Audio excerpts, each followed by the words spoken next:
अस्सलाम वालेकुम व्यूअर्स, कैसे हैं आप सब। उम्मीद है कि सब ठीक ठाक होंगे और बहुत खुश होंगे। आज मैं आपके लिए लेके आई हूँ बहुत ही मज़ेदार और आसान सी रेसिपी, जिसको हम इंस्टेंट गजरेला भी कहते हैं और कैरेट पुडिंग भी कह सकते हैं। क्योंकि आजकल सर्दियाँ हैं, अगर अचानक से मेहमान आ जाएँ तो आप इसको एज अ डिज़र्ट भी बना सकते हैं। वीडियो देखने से पहले मेरे चैनल को सब्सक्राइब कर लें और बेल आइकन को प्रेस करना मत भूलें। चलें जी, अब हम स्टेप नंबर 1 की तरफ चलते हैं। यहाँ मैंने 1 कप चावल लिए हैं, आप साबुत चावल भी यूज़ कर सकते हैं। 1.5 कप मैंने यहाँ नीम गर्म दूध लिया है। आप फ्रेश मिल्क भी यूज़ कर सकते हैं, डब्बे वाला भी यूज़ कर सकते हैं। सबसे पहले चावलों को हम बाउल में शिफ्ट करेंगे, इनको अच्छी तरह धो लेंगे। ये देखें जी, चावलों को मैंने अच्छी तरह धो लिया है। अब हम इसमें दूध शामिल करेंगे। दूध आपने इसमें इतना शामिल करना है कि चावल अच्छी तरह इसके अंदर डिप हो जाएं। इसको चम्मच की मदद से अच्छी तरह मिक्स करेंगे।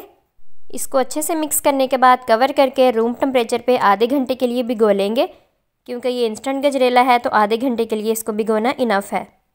यहाँ मैंने थोड़ी सी मीडियम साइज़ की गाजरें ली हैं, जिनकी साइड्स रिमूव करके इनको छुरी की मदद से अच्छी तरह साफ़ कर लेंगे। बाकी सारी गाजरें भी हम इसी तरह साफ़ कर लेंगे। ये देखें जी, सारी गाजरें हमने साफ़ करने के बाद इनको अच्छी तरह धो लिया था। अब हम इसको ग्रेटर की मदद से ग्रेट कर लेंगे। आप किसी भी साइड से इनको ग्रेट कर सकते हैं। यहाँ हम ग्रेट की हुई 2 कप गाजरें इस्तेमाल करेंगे। गजरेला बनाने के लिए मैंने यहाँ थोड़ा सा कोकोनट लिया है, जिसको इस तरह कट कर लिया है। 1 कप मैंने चीनी ली है। 2 लीटर मैंने यहाँ कच्चा दूध लिया है। मैं यहाँ फ्रेश दूध इस्तेमाल कर रही हूँ, आप डब्बे वाला भी यूज़ कर सकते हैं। 1 पिंच मैंने इलायची पाउडर लिया है। थोड़े से बारीक कटे हुए बादाम लिए हैं। थोड़ी सी किशमिश ली है, जिसको अच्छी तरह धो लिया है। आप लोग अपनी मर्ज़ी के ड्राई फ्रूट्स इसमें शामिल कर सकते हैं। सबसे पहले कढ़ाई में दूध शामिल करेंगे, इसके नीचे फ्लेम ऑन करेंगे और इसके ऊपर ढक्कन लगा के इसमें बॉयल आने तक वेट करेंगे। जब तक दूध में बॉयल आ रहा है हम नेक्स्ट स्टेप की तरफ चलते हैं। ये देखें जी, चावलों को भिगोए हुए तकरीबन आधा घंटा हो चुका है। चावलों ने अच्छी तरह दूध सोख कर लिया है। अब हम इसको ब्लेंडर में डाल के अच्छी तरह ब्लेंड कर लेंगे। ये देखें जी, हमने इसको अच्छी तरह ब्लेंड कर लिया है। आप लोग देख सकते हैं, हमने इसको इतना ब्लेंड करना है कि चावलों के दाने ख़त्म हो जाएं और ये अच्छी सी कंसिस्टेंसी में आ जाए। ये देखें जी, दूध में बॉयल आना शुरू हो गया है। अब हम इसमें चम्मच चलाएंगे, इसको अच्छी तरह हिला लेंगे। अब हम इसमें ब्लेंड किए हुए चावल शामिल करेंगे और इसको साथ साथ मिक्स करते जाएंगे, ताकि दूध में कोई लम्स वगैरह ना बने। चावल शामिल करने के बाद इसमें मुसलसल चम्मच हमने चलाते रहना है, ताकि इसमें कोई गुठलियाँ वगैरह ना बने। और इसको 10 से 15 मिनट के लिए पका लेना है मीडियम फ्लेम पे, जब तक चावल और दूध पकने के बाद थिक नहीं हो जाते। ये देखें जी, दूध को पकते हुए तकरीबन 15 मिनट हो चुके हैं। आप लोग इसकी कंसिस्टेंसी देख सकते हैं। अब हम इसमें ग्रेट की हुई गाजरें शामिल करेंगे। गाजरें हमने सारी शामिल कर दी हैं, इनको अच्छी तरह मिक्स कर लेंगे। मैंने यहाँ 2 कप गाजरें इस्तेमाल की हैं। अगर आप ज़्यादा गाजरें पसंद करते हैं तो इसमें मज़ीद गाजरें शामिल कर सकते हैं। ये देखें जी, हमने इनको अच्छी तरह मिक्स कर लिया है। अब हम इसमें चीनी शामिल करेंगे।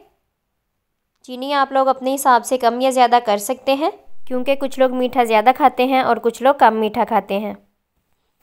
मीठा शामिल करने के बाद इसको अच्छी तरह मिक्स कर लेंगे। चीनी को अच्छी तरह मिक्स करने के बाद इसको मीडियम फ्लेम पे 5 मिनट के लिए पका लेंगे, ताकि चीनी अच्छी तरह इसमें डिज़ोल्व हो जाए। ये देखें जी, इसको पकते हुए 5 मिनट हो चुके हैं। आप लोग देख सकते हैं, इसको अभी भी पकाने की ज़रूरत है। अब हम इसमें इलायची पाउडर शामिल कर देंगे, इसको अच्छी तरह मिक्स कर लेंगे और अपनी रिक्वायर्ड थिकनेस आने तक इसको पकाते रहेंगे। ये देखें जी, इसको पकते हुए तकरीबन 5 से 8 मिनट हो चुके हैं। अब हम इसमें नट्स शामिल करेंगे, कोकोनट, किशमिश, बादाम। इनको हमने आखिर में शामिल करना है। अगर हम इसको पहले शामिल कर देंगे तो इनकी क्रंचीनेस ख़त्म हो जाएगी चूल्हा हम लोगों ने बंद कर दिया है। इससे ज़्यादा हमने इसको नहीं पकाना क्योंकि ये ठंडा होने के बाद मज़ीद थिक हो जाएगा। आप लोग इसकी कंसिस्टेंसी देख सकते हैं। इससे ज़्यादा हमने इसको थिक नहीं करना, थोड़ा सा ठंडा करेंगे और इसको डिश आउट कर लेंगे। ये देखें जी, गजरेले को ठंडा करने के बाद मैंने इसको डिश आउट कर लिया है। थोड़े से बादाम, पिस्ते और काजू के साथ इसकी गार्निशिंग भी कर दी है। मज़ेदार सा हमारा इंस्टेंट गजरेला बिल्कुल तैयार है। आप इसको ऐसे भी खा सकते हैं, ठंडा करने के बाद भी खा सकते हैं। चलें जी, वीडियो आपने पूरी देख ली है। लाइक, कमेंट, शेयर करना मत भूलिएगा। जल्दी से ट्राई करें और मेरे साथ अपना फ़ीडबैक ज़रूर शेयर करें। मिलते हैं जी अगली रेसिपी के साथ, तब तक के लिए अल्लाह हाफिज़।